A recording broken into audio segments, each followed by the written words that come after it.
et des professionnels IT, au niveau donc de l'école supérieure des affaires. Des conférences, des formations et une Startup Weekend sont au programme, comme nous l'explique Kamal Souik. C'est l'histoire d'une équipe de passionnés du web et des TIC qui a réussi à éliminer toutes les frontières géographiques. Ils sont algériens, tunisiens, marocains et français et ils organisent la 2e édition de la semaine du web en Algérie. Leur seul mot d'ordre, offrir aux étudiants algériens les meilleures formations possibles dans le domaine du web, tout en leur permettant de rester à jour. J'ai assisté à beaucoup de formations, par exemple sécurité informatique, le WordPress. Comment réaliser un site web avec le WordPress et tout. C'est un plaisir pour moi d'être ici avec des gens qui partagent les mêmes passions que moi. Ça veut dire ils aiment les jeux, la sécurité informatique, tout ce qui est web. Des étudiants de plus en plus exigeants. Pour les satisfaire, l'équipe Web Days a dû enrichir le programme de cette édition. On a compris que les jeunes étaient plus friands des formations, donc on a complètement accentué cette édition sur les formations.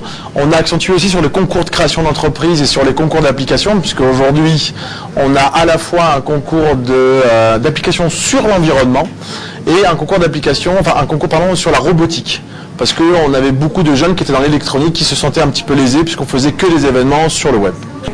Sauf que cet événement, on aurait pu voir le jour sans l'implication des bénévoles. Chacun dans son domaine, ils donnent de leur temps et offrent tout leur savoir-faire.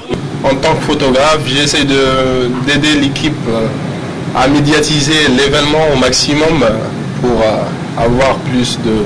Pour avoir les meilleures photos possibles, c'est ça? Exactement. L'histoire de l'équipe Web Day, c'est aussi celle d'une rencontre avec les responsables de l'école supérieure algérienne des affaires qui ont accueilli cet événement à bras ouverts. A priori, moi, ce qui m'a surtout intéressé, c'était le Startup Weekend, donc qui aura lieu dans 2 jours, si je ne me trompe pas. Et c'était surtout cet événement-là qu'on voulait accueillir au démarrage, dans la mesure où à l'ESA, on forme aussi à l'entrepreneuriat. Et je pense que c'est une thématique très importante pour l'Algérie. L'entrepreneuriat, les NTIC, je crois que c'est un événement fait pour les arts. Donc je pense que c'est une belle rencontre. Et j'espère que dans une semaine, on pourra tous se réunir en se disant que l'objectif a été atteint et qu'on remet le couvert pour l'année prochaine. En attendant cela, près de 200 étudiants sont attendus ce week-end à Alger. Ils viendront d'Oran, Blida, de Constantine, de Biskra ou encore de Gardaïa. Ils tenteront tous leur chance dans le Startup Weekend, un concept venu outre-Atlantique qui consiste en la création d'entreprises en 54 heures avec un coaching à la hauteur de l'événement. La crème des spécialistes web et marketing attendent ces étudiants de pied ferme.